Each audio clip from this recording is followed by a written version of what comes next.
Bien, seguimos desarrollando ahora y algo más en este tercer bloque. Lo prometido, ya está en contacto con nosotros el ingeniero Eduardo Farías, que va a charlar obviamente de cuestiones agronómicas. Hola Edu, ¿cómo te va? Hola Marcelo, ¿cómo estás? Muy buenas tardes para todos. ¿Cómo anda, querido? ¿Bien? Todo bien, todo bien. El clima Reapareciendo después de un tiempo de mucho laburo. estamos bastante ocupados, Marcelo, esta época realmente es la época más fuerte del año y bueno, empieza el día muy temprano y termina muy tarde. Seguro, Así que bueno, vos lo sabrás. seguro. Para analizar condiciones agronómicas óptimas, digo, con el tema de las últimas precipitaciones, hablo del final del ciclo de trigo y del comienzo del ciclo de los cultivos de verano. Contame y empezá por donde quieras. Sí, realmente, bueno, estamos atravesando un año niña, como lo venía pronosticando Leo de Benedictis y bueno, todos los climatólogos, bueno, digo Leo porque es quien normalmente visita Agro y Algo Más, pero realmente dentro de la situación que nos venían eh, proponiendo los climatólogos, no la estamos pasando tan mal. Realmente tuvimos un septiembre muy similar a los datos de condiciones normales, que son más o menos 45 milímetros, que es lo que ocurrió en el mes de septiembre. Octubre se nos cayó. Octubre es un mes de un promedio de precipitaciones de 95 a 100 milímetros, y bueno, tuvimos la mitad del promedio histórico. Y bueno, y noviembre realmente, bueno, lo estamos atravesando y dentro de todo estamos bastante bien porque ya estamos cerca de los 80, inclusive algunos ya lo han logrado 100 milímetros. En el sur ha llovido un poquito menos, pero dentro de todo, bueno, venimos zafando de una niña livianita por ahora. A pesar de que en la zona sur de Marcos Juárez las lluvias fueron menores realmente a lo normal. No sé De- si vos me escuchás bien, Marcelo, yo estoy escuchando un eco por atrás. no, yo te escucho perfecto y el aire sale perfecto. Bien. El tema, Eduardo, que justamente el lunes, ayer, cuando hablábamos con Leo, hablábamos del efecto niña sobre el trigo de la campaña anterior y en nuestra zona, en ese aspecto estamos en un paraíso este año, teniendo en cuenta el rendimiento que va a tener el trigo comparativamente hablando con el año pasado. Recordamos que a nivel país el año pasado se mantuvo el promedio gracias al rendimiento en la provincia de Buenos Aires, pero nuestra campaña, nuestra zona núcleo en el trigo había sido bastante pobre la campaña y si lo comparamos con este año tenemos que hablar de prácticamente una situación muy favorable en ese aspecto, ¿no? Absolutamente, Marcelo, como vos lo estás describiendo, nosotros tuvimos el año pasado no solamente una situación muy, pero muy complicada desde el punto de vista de precipitaciones, una primavera y un invierno complicado el año pasado, Ujú. sino que el año pasado habíamos tenido heladas que habían sido muy, pero muy, habían golpeado muchísimo el cultivo de trigo y bueno, no habíamos llegado a tener los rendimientos mínimos, te diría, de años. Este año estamos hablando de una situación completamente diferente, donde realmente las temperaturas no se han comportado tan mal, sino han estado, te diría, en condiciones normales, a pesar de que tuvimos una helada, un evento de helada en octubre, que gracias a Dios no generó ningún tipo de problema sobre el cultivo de trigo, a pesar de que ya estaba en estado de espigazón. Fue una helada livianita, de pocas horas y de una alta humedad relativa, que eso lo ayudó muchísimo Ujú. a que no genere ningún daño en los tejidos, fundamentalmente los pedúnculos, que es donde más nos dañan, o las flores, que podrían ser las otras están afectadas. Bueno, no vimos ningún problema, gracias a Dios. Creo que una de las últimas notas había estado en esos días, y bueno, yo te había dicho que creía que no habíamos visto problema, y bueno, evidentemente los días subsiguientes, bueno, remarcaron este efecto que gracias a Dios no nos ha ocurrido nada. Bien. Diría que los trigos este año son, Mm. sí, me preguntabas. No, no, no, no. Son buenos, y me imagino que vas a decir, pero puntualmente quiero remarcar algo que hace unos días atrás hablábamos con Enrique Alberione sobre la presencia de roya, amarilla, naranja. En cuanto a los efectos de esa roya que en algún momento estuvo presente, ¿qué balance se hace en general? ¿Qué escuchaste en general de los efectos que tuvo?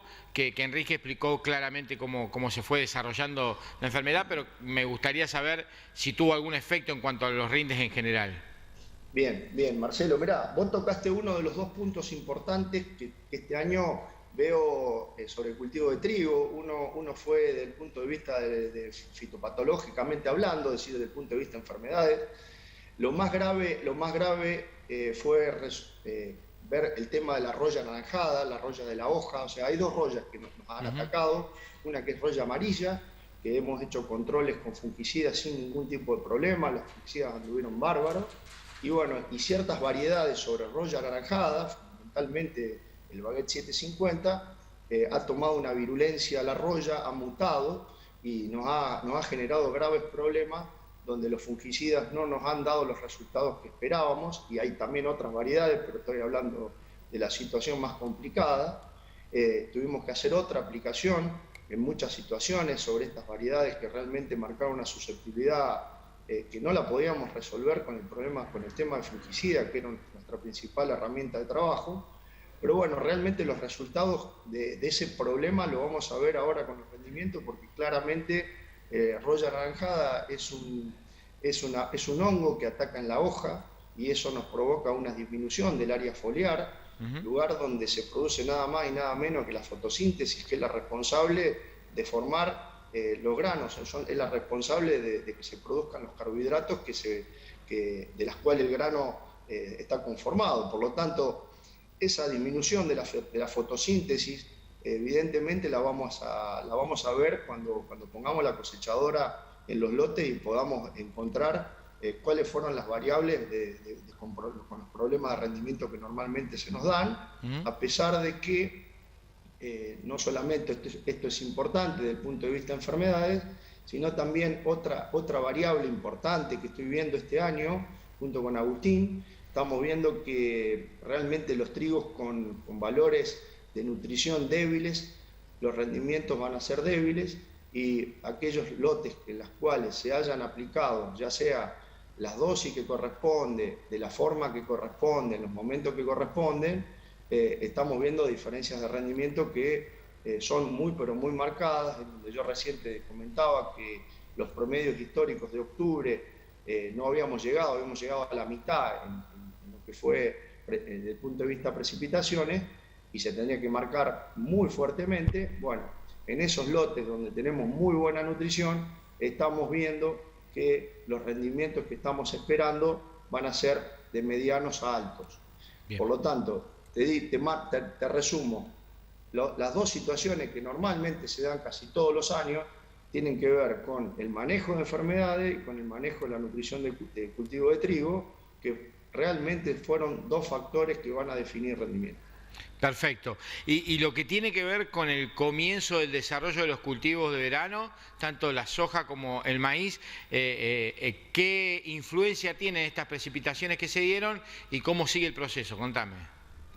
Bueno, ahí se van a... Mira, con respecto a la soja, Marcelo, te diría que aquellos productores que lograron sembrar a partir del 25 de octubre, que se empezó a sembrar, se hizo el grueso de la siembra de soja, todas estas precipitaciones ya llegaron cuando ya prácticamente estaba la emergencia del cultivo de soja, y hay situaciones que estamos viendo que de siembras de la semana anterior, que las agarró la lluvia, que inclusive agarró dos precipitaciones, la del sábado y la anterior, que esperábamos muchas menos precipitaciones, la primera lluvia que se dio en noviembre. Bueno, ahí estamos viendo algunos problemitas de germinación que tienen que ver con aquellos productores que sembraron un poquito más profundo de lo que debían. Y por otro lado, tenemos un complejo de hongos que se llama Dampinov, que a pesar de que la soja emerge, atacan el tallo de la planta, y ahí actúan y estrangula el tallo, y estamos viendo mortandad de plantas que en algunas situaciones pueden llegar a ser importantes y en otras no tanto. Bien. Obviamente que en esto juega la compactación, zona de encharcamiento, cultivo antecesor, hay factores que van definiendo.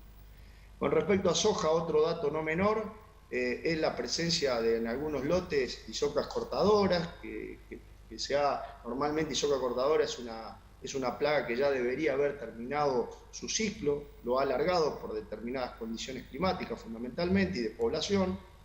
Y también estamos viendo en algunos lotes que no han sembrado soja intacta, nosotros la mayoría de los productores que siembran con Produce, que atendemos, tenemos soja intacta, es decir, que no tenemos problemas normalmente con las isoca, pero hay algunos lotes con presencia de isoca bolillera, por lo tanto, ya que estoy acá con vos, les propongo a los productores que hagan monitorear los lotes, que monitoreen los lotes, porque estas dos plagas realmente son complicadas, porque el cultivo de soja está en los primeros estadios, están largando la primera hoja trifoliada, está en un estado muy chiquitito, y un daño en este momento es complicado.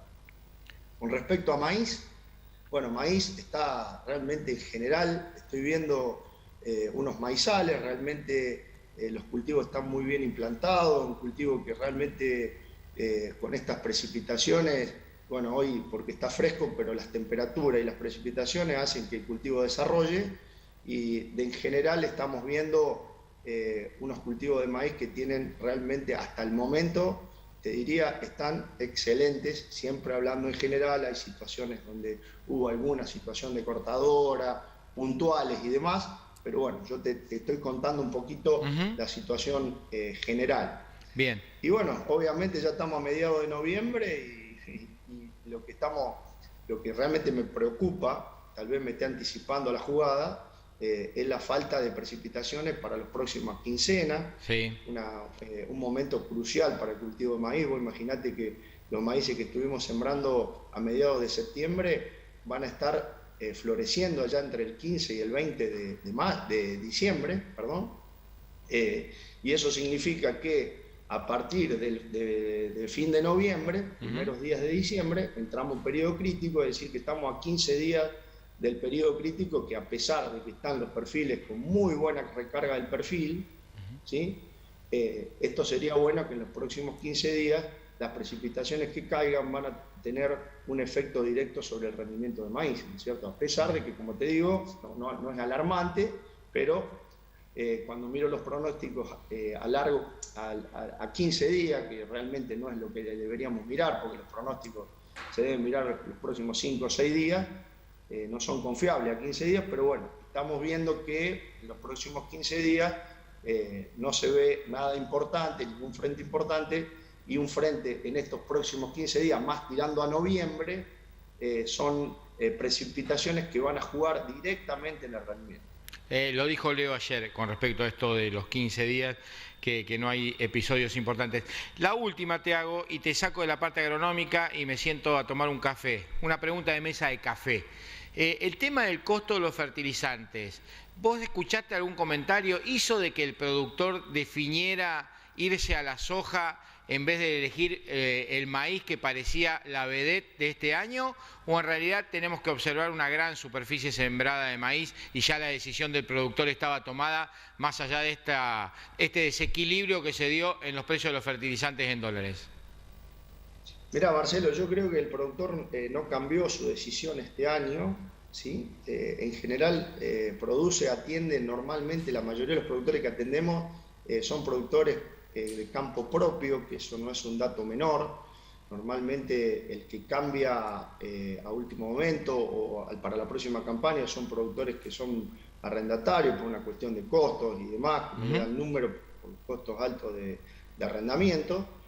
No estamos viendo una situación de cambio de último momento, por el contrario, los precios de los fertilizantes comenzaron a aumentar en septiembre y bueno, ya estábamos sobre la siembra de maíz y no ha provocado cambio, inclusive no nos han cambiado las dosis que nosotros normalmente les proponemos y la forma de aplicar. Pero bueno, evidentemente el productor va a tener que estar pensando en ser mucho más eficiente en la forma de aplicar ese fertilizante, Marcelo, porque con una urea de $1000, tirar una urea al voleo sin un pronóstico de lluvia, ellos ya saben que tenemos pérdida por volatilización, bueno, van a tener que pensar en que ese precio que saltó de $400 a $1000, vamos a tener que ser más eficientes, no tener otra forma de verlo.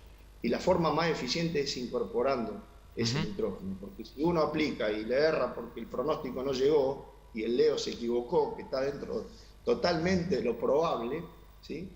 No solamente estás perdiendo el fertilizante o gran parte del fertilizante que estás aplicando, sino lo más importante, que no vas a tener la respuesta de rendimiento que estabas buscando con el uso de ese fertilizante. Por lo tanto, yo creo que el productor tiene que empezar a pensar en ser mucho más eficiente en la forma que tiene de aplicar ese fertilizante, pero tan importante para definir rendimiento.